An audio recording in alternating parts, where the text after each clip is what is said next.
एक गांव था रतनपुर। रतनपुर में सभी एक दूसरे के सुख दुख का ध्यान रखते थे।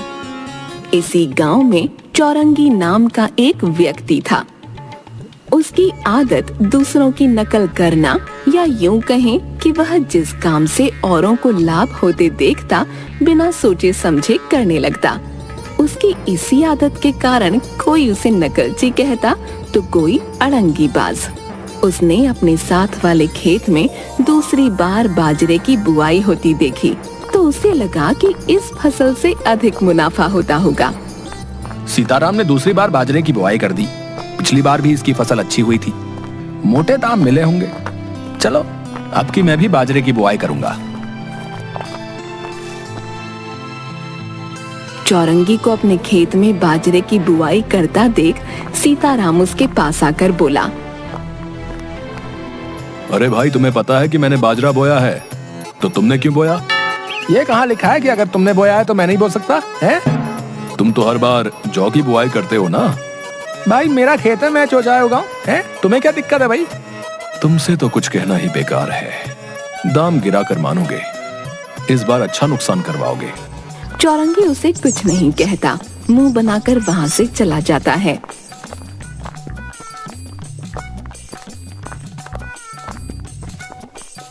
चौरंगी की पत्नी उसे बताती है कि पिछली फसल से बची हरी घास का कुछ हिस्सा अब तक पड़ा है।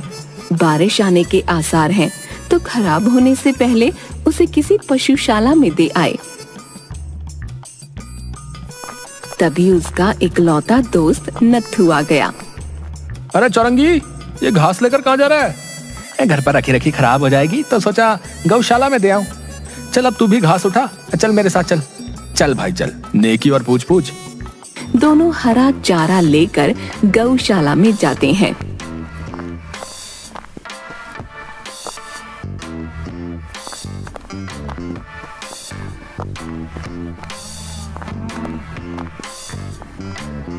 अरे कितना अच्छा लग रहा है यहाँ। गौओं के साथ रहने का अपना ही आनंद है। लो भाई, ये चारा ले लो, 10 रुपए दे दो इसके। पैसे काहे के? इस चारे के और किसके? मुझे लगा तुम दान के लिए लाए हो। अरे छोड़ ना यार, तू भी क्या, वैसे भी घास पड़ी पड़ी खराब हो जाती। आ देख यहाँ कितना सुकून है। हाँ, नुकसान करा के बड़ा सुकून मिल रहा है। दोनों गायों को चारा खिलाते खिलाते थोड़ा आगे जाते हैं तो वहाँ एक कोने में चौरंगी का पड़ोसी शामू बैठा था। चौरंगी देख उसे, वो शामू है ना तेरा पड़ोसी।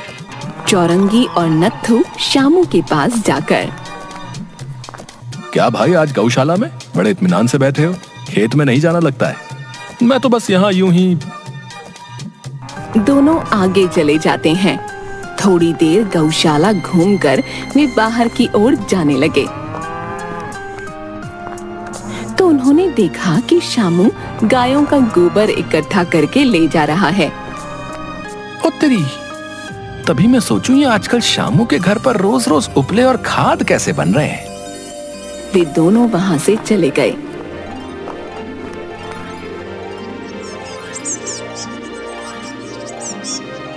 अगले दिन शामू की गौशाला पहुंचने से पहले ही चौरंगी गोबर ले आया। अरे ये क्या उठा लाए? दिखता नहीं क्या? साथ वाले घर में देखो, रोज उपले बन रहे हैं, गोबर की खाद बन रही है। वो देखो सामने धूप में कितने सूख रहे हैं। हाँ तो आजकल बाजार में इनके अच्छे दाम मिल रहे हैं, तो तुम भी ये बनाना शुरू कर दो। ऐसे ही पूरा दिन घर में फालतू की बातें बनाती रहती हो। ये क्या कह रहे हो? मैं पूरा दिन घर पर काम करती हूँ, मेरे पास इतना समय नहीं कि मैं ये उपले और खाद वाद बनाऊं। क्यों समय नहीं है, है? शामू की पत्नी को देखो कितनी मेहनत करती है। उनकी तो मजबूरी है, इस बार फसल अच्छी नहीं हुई इसलिए ये कर रहे हैं। और हाँ, अगर तुम्हारा ज्यादा मन है तो खुद बैठकर बनाओ, मुझे तंग मत करना, कहकर वह अंदर चली गई। और चौरंगी चुपचाप चारपाई पर बैठ गया।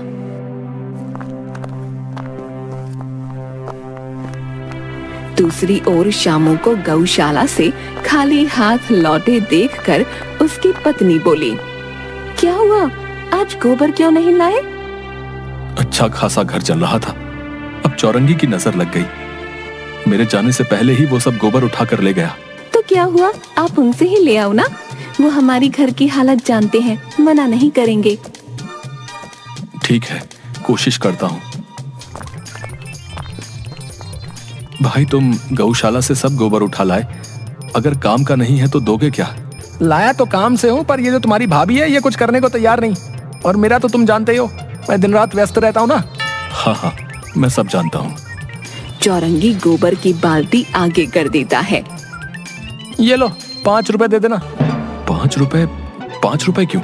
ये तो गौशाला में मुफ्त मिलता है। अरे भाई मेरी मेहनत के, लेना तो लो वरना चले जाओ। इतनी दूर से उठाकर लाना कम बड़ी बात है क्या? शामू उसे कुछ नहीं कहता, चुपचाप उसे रुपये देकर बाल्टी ले जाता है। फिर चौरंगी खेतों की ओर चल दिया। वहां उसे नत्थू मिल गया। दोनों हाट घूमने गए।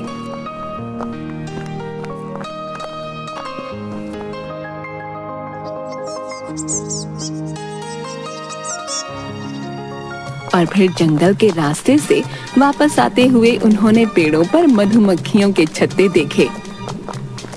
चौरंगी चलते चलते एक पेड़ के नीचे रुककर छत्ते को देखने लगा। अरे क्या देख रहा है? एक मक्खी ने भी काट लिया तो पूरा सूज जाएगा। हाट में देखा था ना, शहद सोने के भाव बिक रहा है। तो अच्छा काम है, कोई पैसा नहीं लगाना, कोई खास झंझट नहीं, बस फायदा ही फायदा है इस काम में। अबे चल क्या रहा है तेरे दिमाग में? छत्ते में से मधुमक्खियों को भगाकर शहद निकालना कोई आसान काम है क्या? इसके लिए ट्रेनिंग लेनी पड़ती है भाई। मुझे सब आता है, मैं ये काम आसानी से कर लूंगा, बस तू मेरे साथ रहना, ठीक है? भाई मैं कह रहा हूँ इसमें बहुत खतरा है, मधुमक्खियों का मामला है, मुझे तो सोचते ही डर लग रहा है। तो क्या हुआ, हम मशाल जलाकर रखेंगे तो मक्खियाँ क्या बिगाड़ लेंगी भाई? ना ना, मुझे तो डर लगता है भाई। ठीक है, मैं पेड़ पर चढ़कर सारा काम कर लूंगा, तू नीचे हाथ में मशाल लेकर खड़े रहना, ठीक है?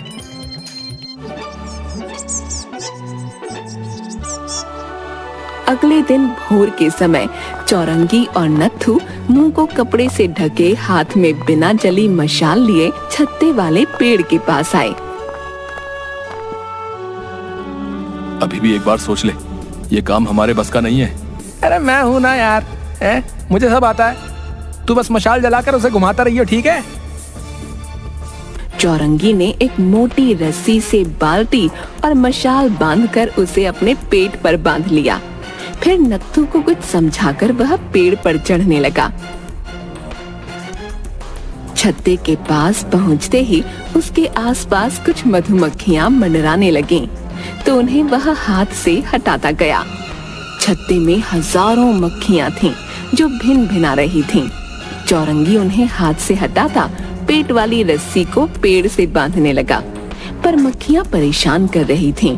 तो उसने सोचा कि क्यों ना पहले मशाल जला ली जाए। उसने पेड़ पर लटके हुए ही जेब से माचिस निकालकर मशाल जलाई। उसमें आग लगते ही छत्ते तक आंच पहुंच गई। फिर तो मक्खियों के झुंड ने आतंक मचा दिया और संतुलन बनाने के चक्कर में चौरंगी की मशाल नीचे गिर गई। मशाल गिरते ही मधुमक्खियों ने चौरंगी पर चौतरफा धावा बोल दिया।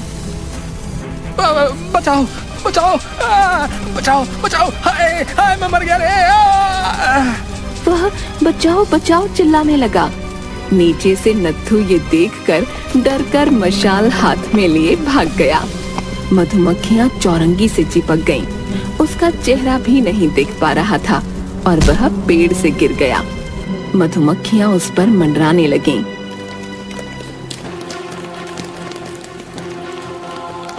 तभी नत्थू बहुत से शहद निकालने वाले आदमियों के साथ आया। फिर सबने मिलकर मधुमक्खियों को मशाल से भगाया।